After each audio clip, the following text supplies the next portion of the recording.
Pourquoi je prie beaucoup sans avoir l'exaucement? Mets-toi là, je t'explique. Bienvenue dans l'instant qui change tout. Un instant de partage, un instant de prière, un instant d'enseignement, un instant de joie, où nous allons toucher de manière pragmatique des sujets moins parlés, mais capitaux pour que ta vie soit équilibrée conformément à la parole de Dieu. Des sujets spirituels, des sujets sociaux, des sujets relationnels, tant professionnels, des sujets de manière équilibrée, afin que Christ soit formé en vous et révélé au monde.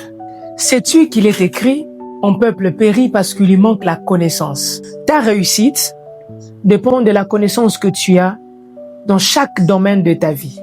Dans ce cas précis, nous serons en train d'aborder un sujet merveilleux, la prière à des niveaux de relation. Lisons Luc chapitre 11, le verset 1er au verset 10.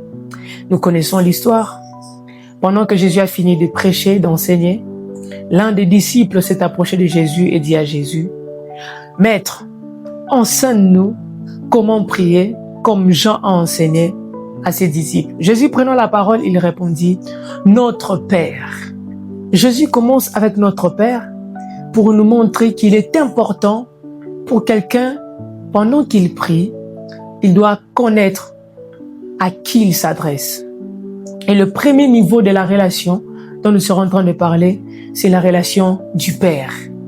Quand tu pries, parle à Dieu comme ton Père. Des fois, nous échouons dans nos prières, nous n'avons pas l'exaucement parce que nous ne savons pas à qui nous sommes en train de nous approcher. Nous prenons Dieu comme un humain. Nous prenons Dieu comme le Père terrestre. C'est comme ça que dans ce même passage, Jésus est en train de montrer une chose. Si le Père de ce monde sont mauvais et que leurs enfants leur demandent du pain, ils ne vont pas donner du serpent ni de la pierre. À combien plus forte raison notre Père qui est dans les cieux? Dieu est ton Père, il nous exauce à cause de ses responsabilités envers nous, parce que c'est un Père responsable. Le deuxième niveau, dans ce même chapitre, Jésus nous montre qu'il est important pour nous de comprendre que ce Dieu-là, il est aussi notre ami, au-delà d'être Père. Parce que dans ce même passage, vous allez constater que l'ami était en train d'importuner un autre ami en voulant demander du pain. On dit, si cet ami sera en train de lui répondre, de l'exaucer, c'est parce que, 1, ils sont amis, 2, parce qu'il lui importune. C'est-à-dire, l'exaucement à la demande de cet ami est reçu par amitié, deuxièmement, par importunité.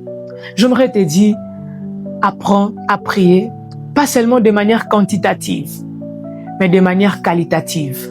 Parce que la prière a des portes spirituelles qui demandent d'avoir des clés qui correspondent aux serrures de ces portes. Prenons le cas de Daniel.